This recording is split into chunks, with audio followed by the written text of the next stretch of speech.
Lucas, capítulo 5, do versículo 17 a 26.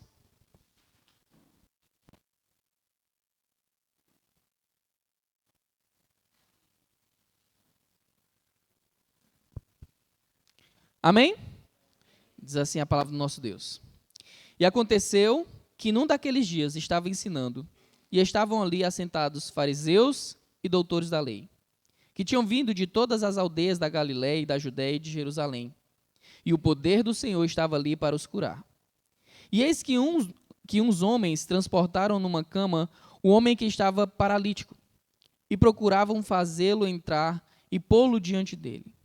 E não achando por onde o pudessem levar, por causa da multidão, subiram ao telhado, e por entre as telhas o baixaram com a cama até o meio diante de Jesus. E vendo ele a fé deles, disse-lhe: Homem, os teus pecados te são perdoados. E os escribas e os fariseus começaram a razoar, dizendo: Que é este que diz blasfêmias? Quem pode perdoar pecados, senão só Deus? Jesus, porém, conhecendo seus pensamentos, respondeu e disse-lhes: Que arrazoais em vossos corações? Qual é mais fácil? Dizer os teus pecados estão perdoados, ou dizer: Levanta-te e anda? Ora, para que saibais que o Filho do Homem tem sobre a terra poder de perdoar pecados, disse ao paralítico: A ti te digo, levanta-te, toma a tua cama e vai para a tua casa. E levantando-se logo diante deles, e tomando a cama em que estava deitado, foi para a sua casa, glorificando a Deus. E todos ficaram maravilhados e glorificaram a Deus, e ficaram cheios de temor, dizendo: Hoje vimos prodígios. Senhor, te clamamos, ó Pai, nos auxilia por meio do teu Santo Espírito a compreendermos a tua palavra, a aceitarmos a tua palavra e a vivermos por meio da tua palavra. Senhor, que esse momento seja um momento de verdadeira atenção ao que o Senhor estabelece nesse texto. Que os nossos corações estejam inclinados a aprender de ti, para que em tudo o Senhor receba a glória. Senhor, nos auxilia a lembrarmos que a nossa vida só tem sentido em ti. Nos ajuda a lembrarmos que a nossa vida é para a tua honra e para a tua glória. Por isso, Pai, ao final desse tempo, que o Senhor receba a glória devida e única ao teu nome. Em nome de Jesus, amém. Podem sentar.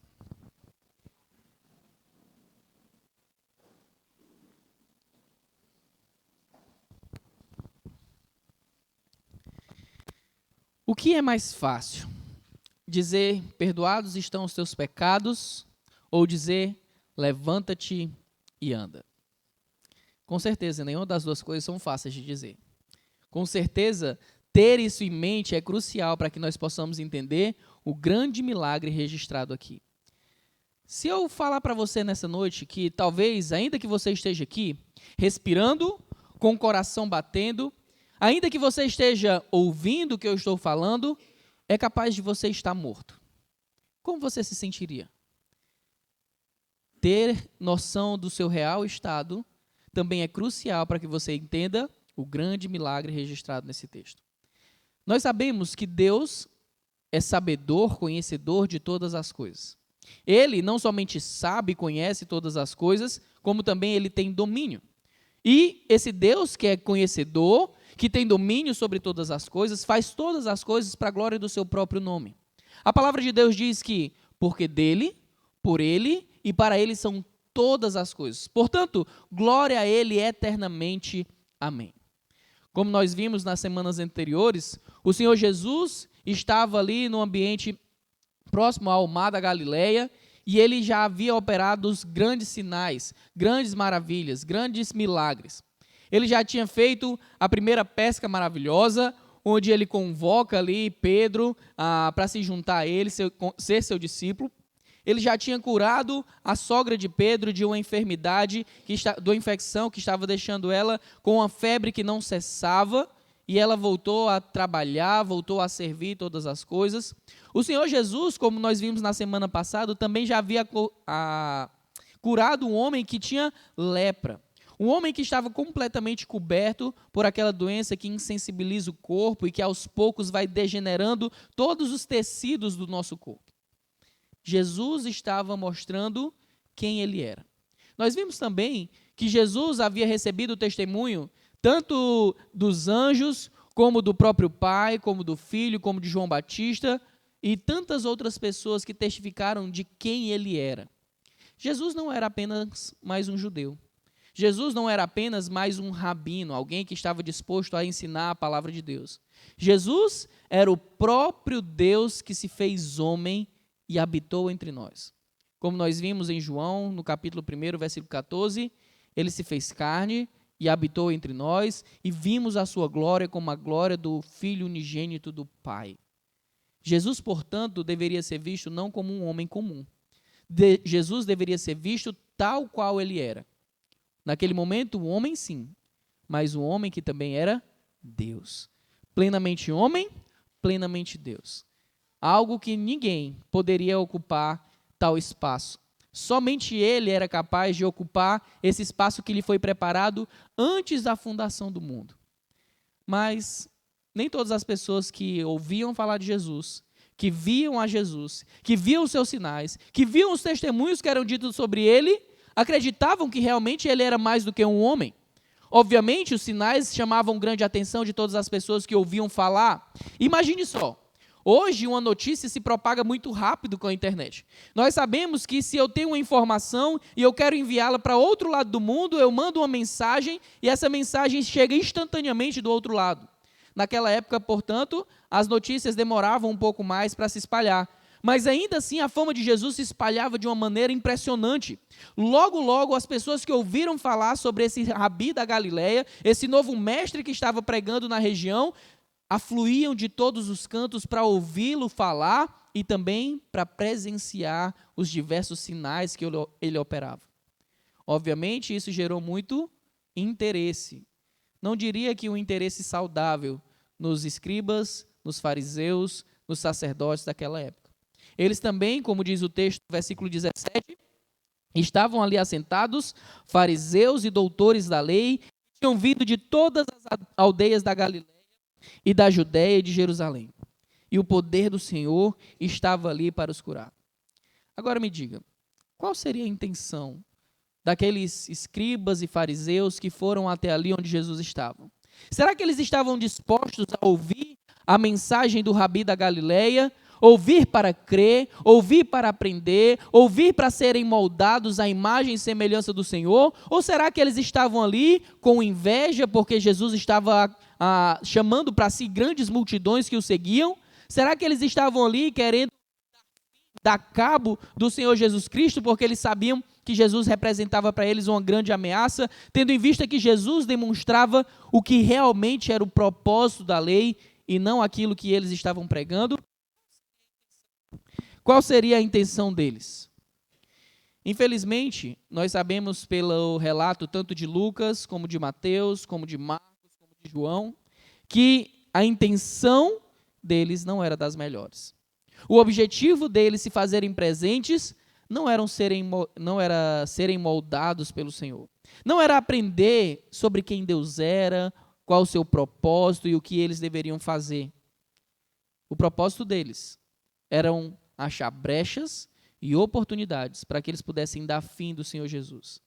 Plano esse que eles incansavelmente lutaram para conseguir. E quando no final da história que nós já conhecemos, eles conseguem obter êxito, mal sabiam eles que naquele momento selavam a vitória do Senhor Jesus Cristo, não só sobre eles, mas como a vitória sobre a morte. Quem é esse? Quem é esse Jesus de que estava sendo falado? Quem é esse Jesus que em todos os cantos se ouvia que era alguém diferente? Quem é este? É dito no versículo 18 que alguns homens transportaram numa cama um homem que estava paralítico e procuravam fazê-lo entrar pô-lo diante dele.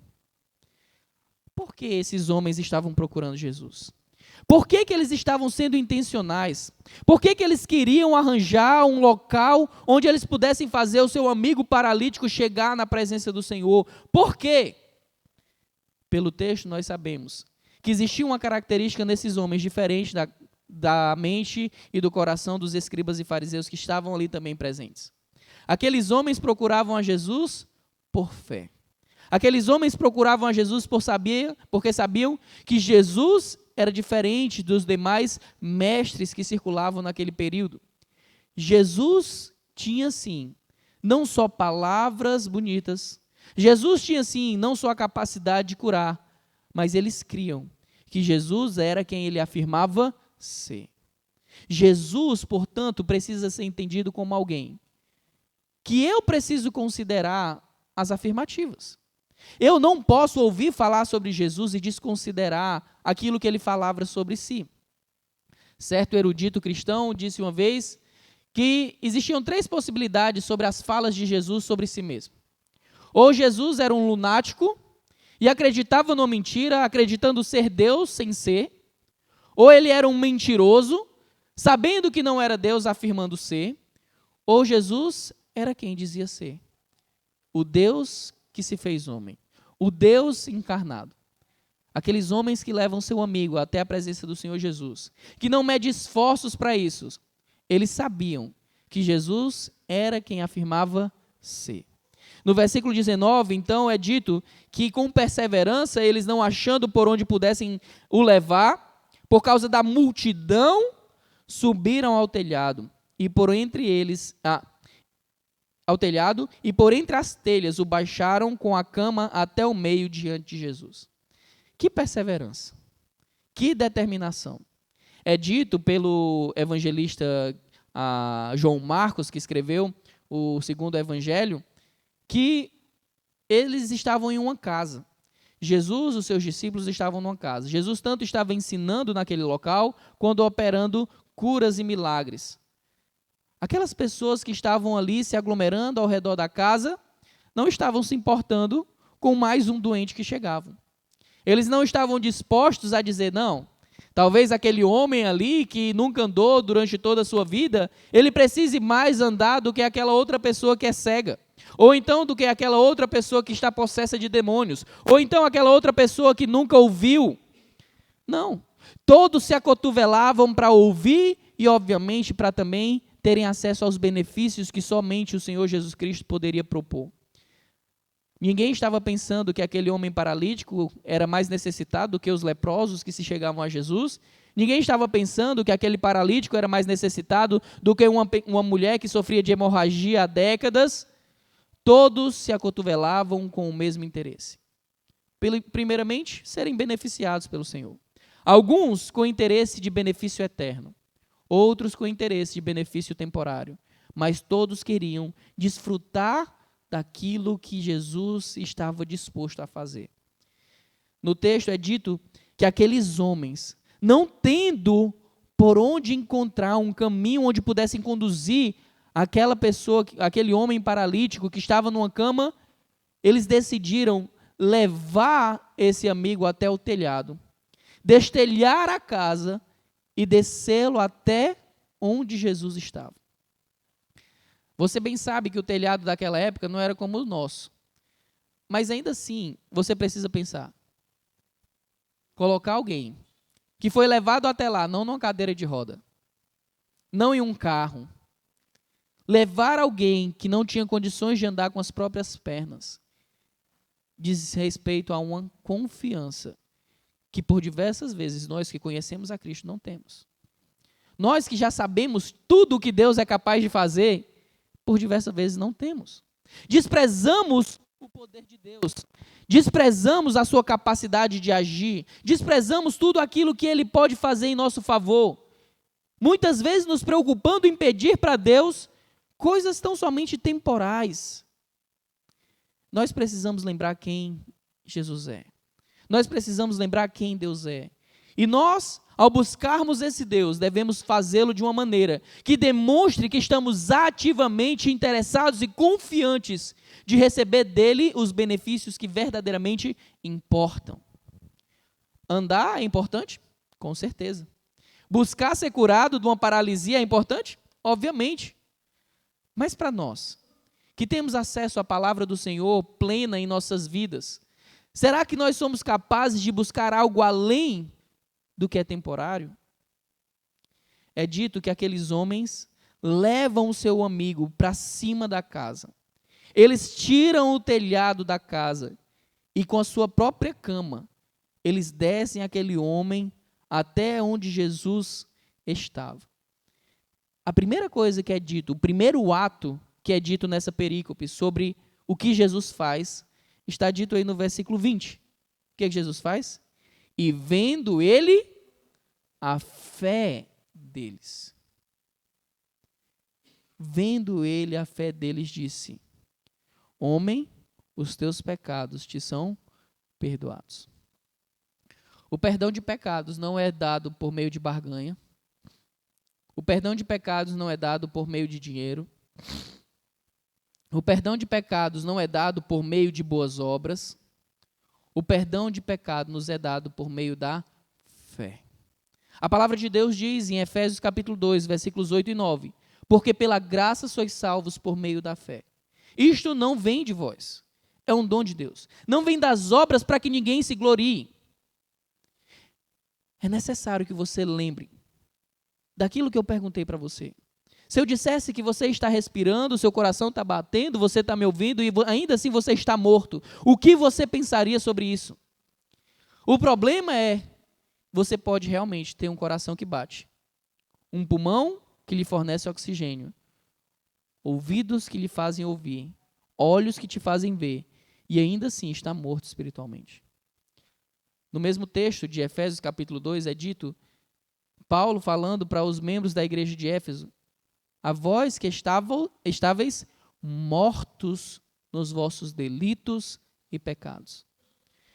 Quando nós ainda não entregamos a nossa vida ao Senhor Jesus Cristo, a realidade em que estamos é a realidade de morte.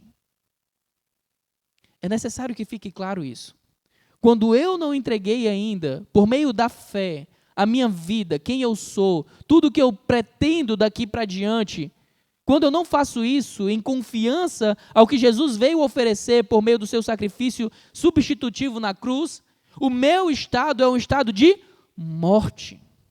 Eu posso gozar de plena felicidade terrena, eu posso gozar de uma grande fortuna em dinheiro, eu posso dispor de uma grande saúde, eu posso dispor de grande força, eu posso dispor de grande influência, mas isso não muda o fato de que sem Cristo eu permaneço morto.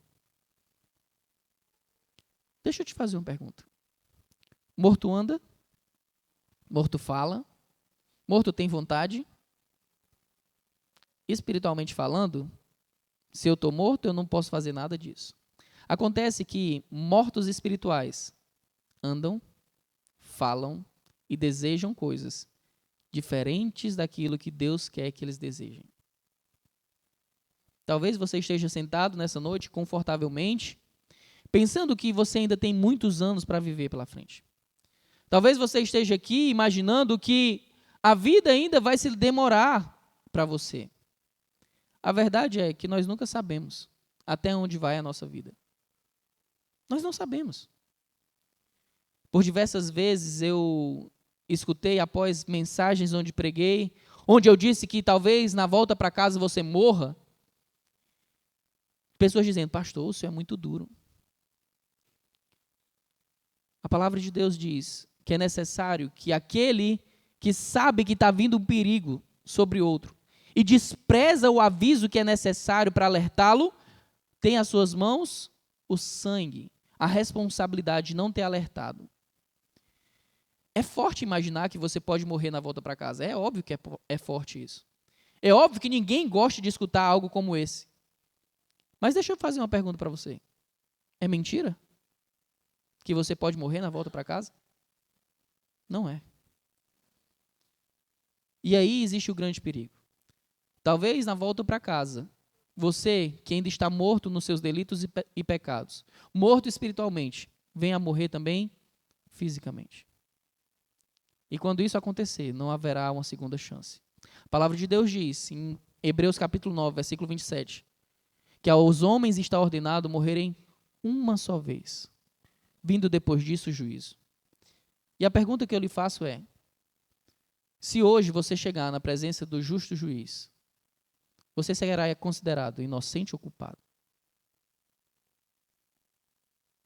Você precisa refletir sobre onde você está no seu relacionamento com Cristo. Você não pode desprezar o que a Bíblia afirma sobre a importância e a urgência da mensagem do Evangelho.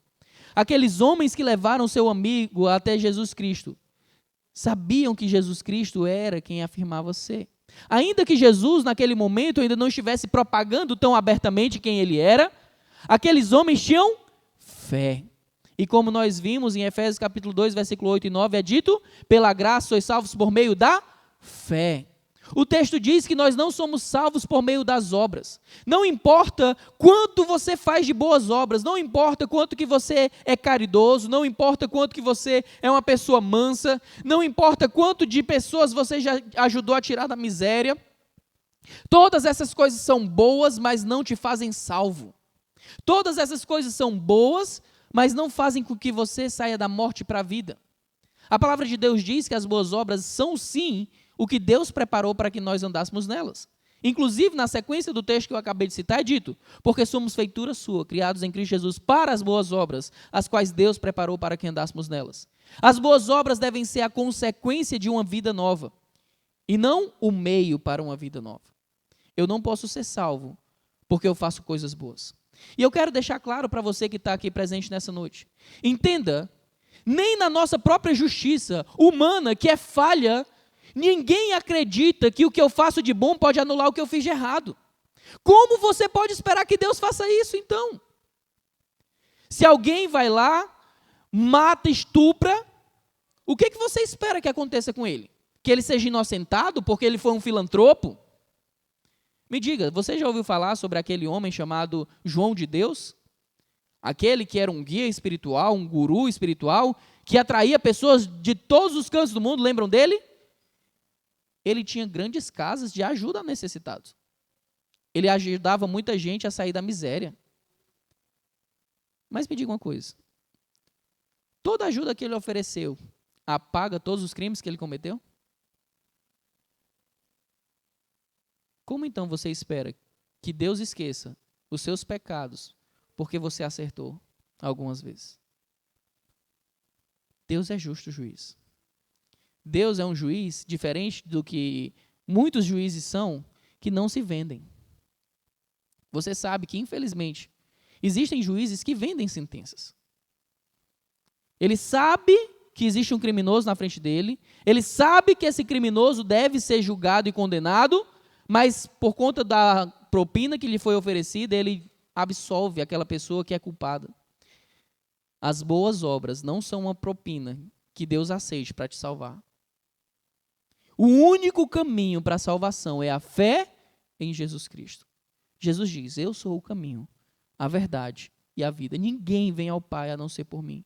Jesus olha, portanto, para aqueles homens que levam o seu amigo e descem esse amigo na presença do Senhor Jesus e diz para aquele homem que ali estava, impossibilitado de andar. O que é dito no versículo 20? Homem, os teus pecados te são perdoados.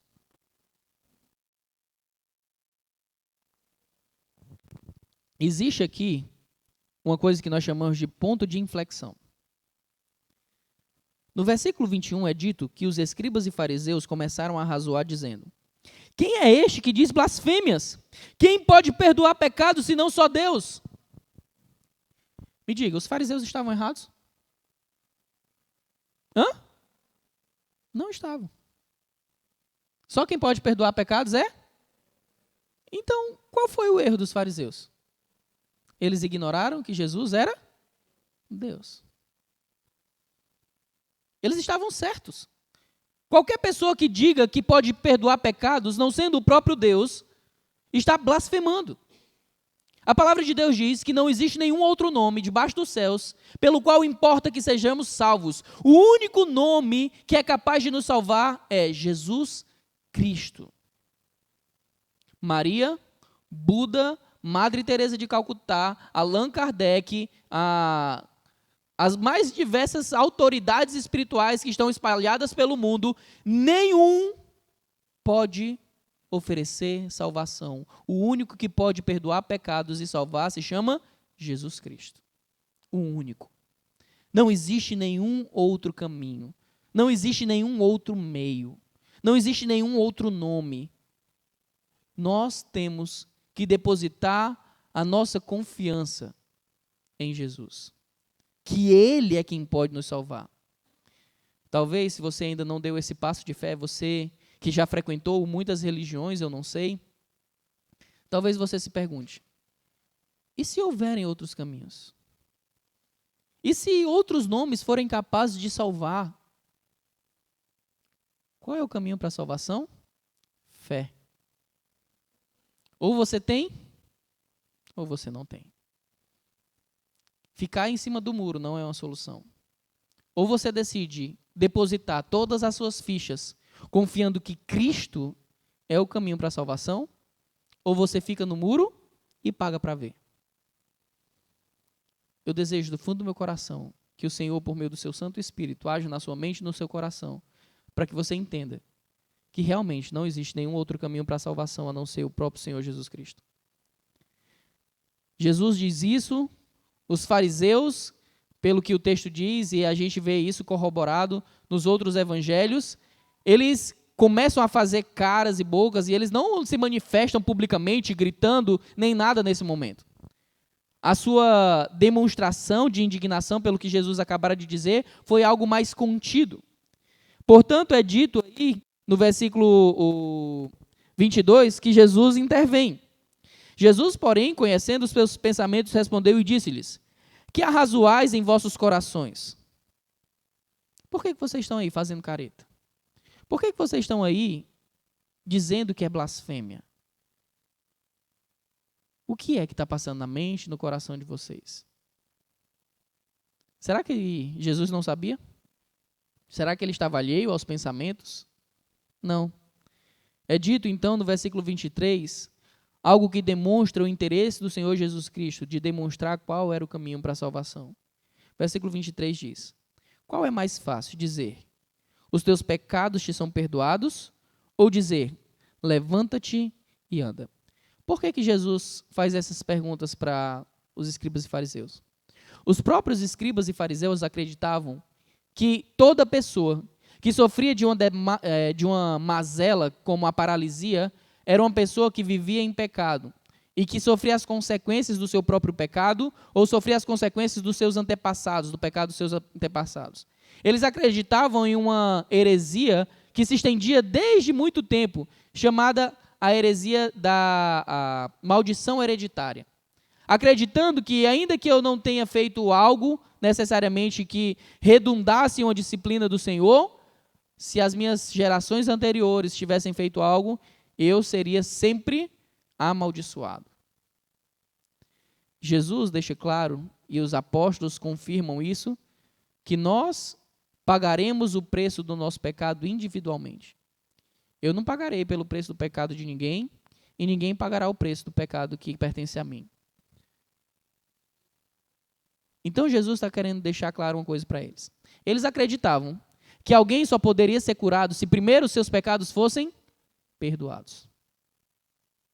Essa era a crença dos fariseus. Eles acreditavam que se os pecados de alguém fossem perdoados, e Deus perdoasse o pecado de alguém, essa pessoa poderia ser perdoada também fisicamente. E olha só o que Jesus diz para eles. Então o que é mais fácil? Eu dizer, perdoados estão os teus pecados, ou dizer, levanta e anda? Aquilo colocava em xeque o pensamento que os fariseus tinham sobre quem Deus era e o seu poder de atuação e o que era salvação e perdão de pecados.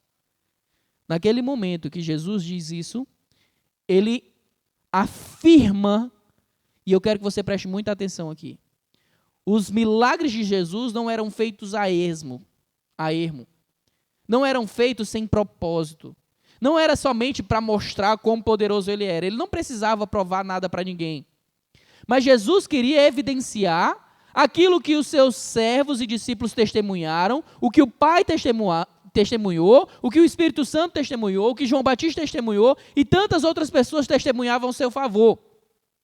Ele diz no versículo 24: ora, para que saibais. Qual o propósito de Jesus fazer aquele milagre? Era o propósito de fazer com que as pessoas que estavam ali, especialmente os escribas e fariseus, soubessem algo. Soubessem o quê?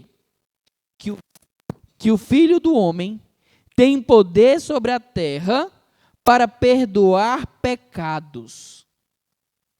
Vamos lá. O que os fariseus acabaram de dizer sobre Jesus quando ele falou: perdoados estão os teus pecados? O que eles disseram? Quem é que pode perdoar pecados senão Deus? Eles estavam certos? Sim, estavam certos. O que eles não estavam enxergando? Que Jesus era Deus. Então ele disse, mais uma vez vou ler o começo do versículo 24. Ora, para que saibais que o Filho do Homem tem sobre a terra poder de perdoar pecados, disse ao paralítico: a ti te digo, levanta-te, toma a tua cama e vai para casa. Preste atenção. Infelizmente, eu já vi acontecendo coisas constrangedoras de pessoas que dizem serem servos de Deus e que passaram a vergonha e colocaram o nome de Jesus como alvo de chacota, dizendo para paralíticos: levanta e anda. E nada acontecendo. Outro dia eu vi um coach motivacional falando isso para uma mulher e as pessoas do lado dela tentando levantar ela e as pernas dela sem se firmarem. Quanta humilhação! Quanta vergonha! Quanta estupidez! Milagre por milagre não leva ninguém a crer. Eu posso provar isso? Óbvio. Quantas pessoas presenciaram milagres do Senhor Jesus no tempo dele? Milhares de pessoas presenciaram milagres. Milhares. Quando Jesus foi assunto aos céus, quantos eram os membros fiéis que deram início à igreja de Jerusalém? 120. Ver milagre salva alguém? Não salva ninguém.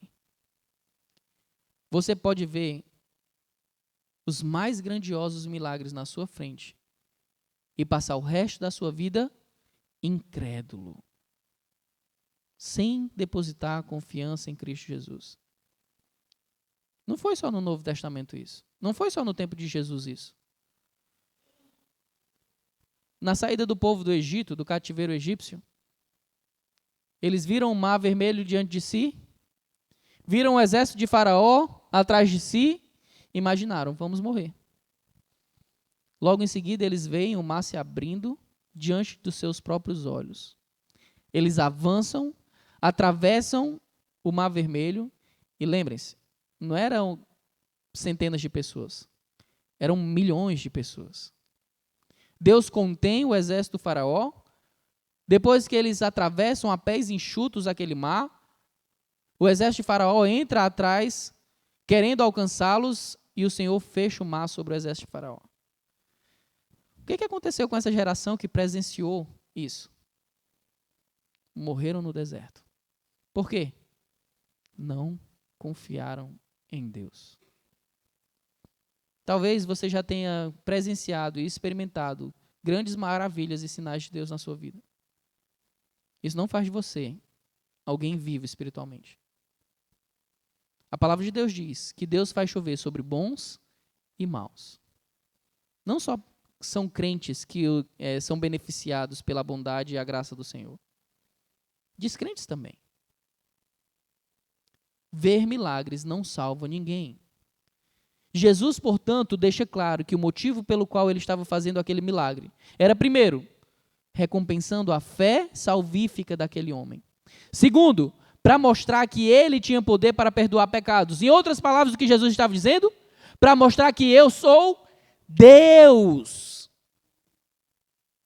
Jesus estava dizendo com todas as letras: eu sou Deus. Vocês precisam entender isso.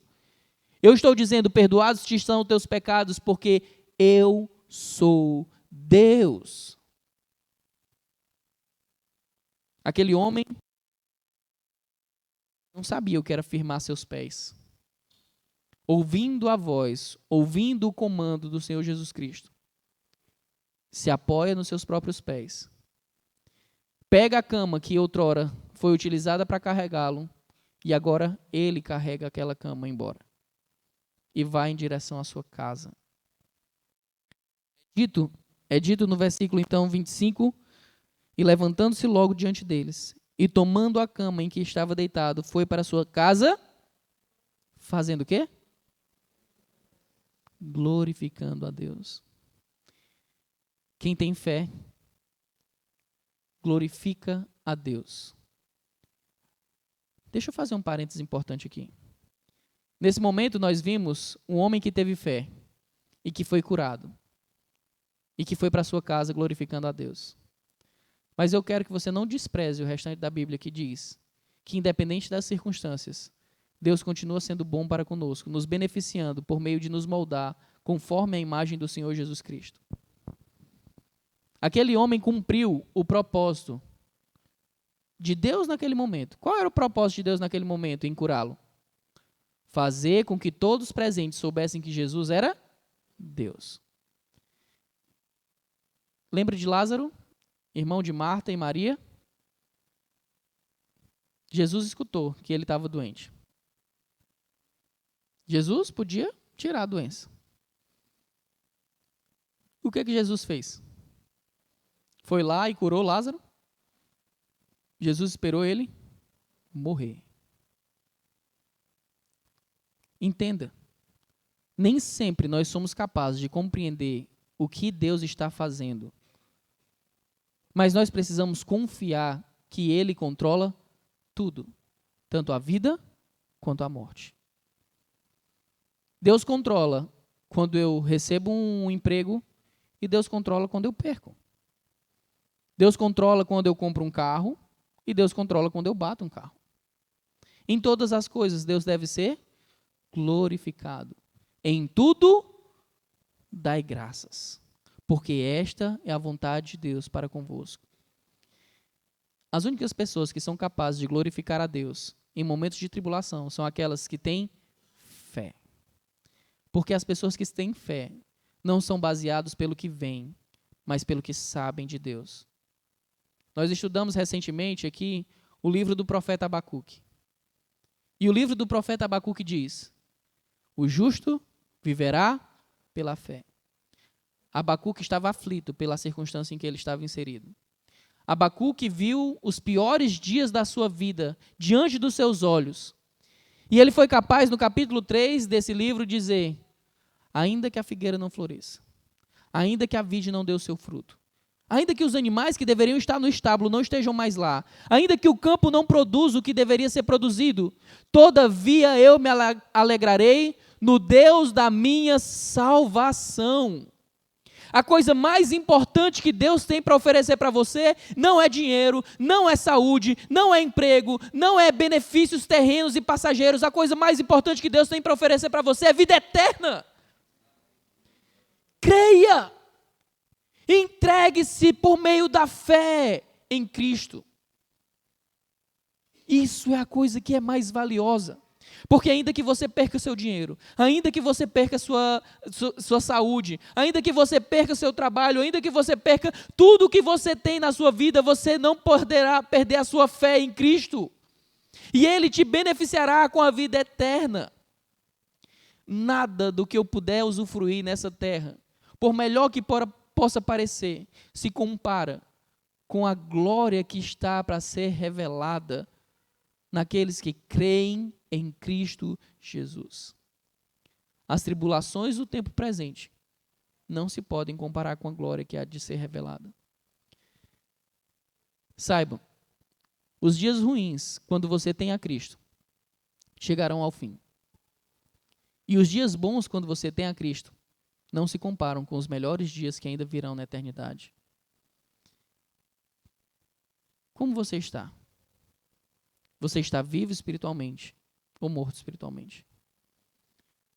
Você já entregou a sua vida ao Senhor Jesus Cristo, confessando os seus pecados? Você já reconheceu diante de Deus que você compreende que merecia condenação eterna porque você é pecador? Você já disse para Ele: Senhor, eu estou arrependido de todas as vezes que eu quebrei a Tua lei. Senhor, eu entendo que a previsão, a lei prevista, a condenação prevista, por eu ter quebrado a Tua lei, como diz lá em Romanos capítulo 6, versículo 23, é a morte. Eu entendo isso, Senhor.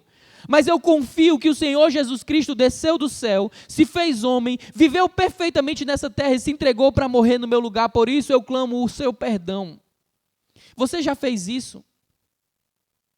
Entenda. Não é o levantar a mão na igreja. Não é vir até a frente na igreja. Não é dizer eu creio que faz de você um salvo. E sim uma fé genuína no Senhor Jesus Cristo, que é precedida por um arrependimento genuíno. Arrependei-vos, pois, e convertei-vos, para que sejam apagados os vossos pecados e venham assim tempos de refrigério na presença do Senhor. É isso que nós vemos lá em Atos capítulo 3, versículo 19. O meu desejo, para todos vocês que estão aqui nessa noite, tanto para as pessoas que eu conheço, quanto para as pessoas que eu não conheço, é que você saia daqui lembrando que só existe um caminho para a salvação.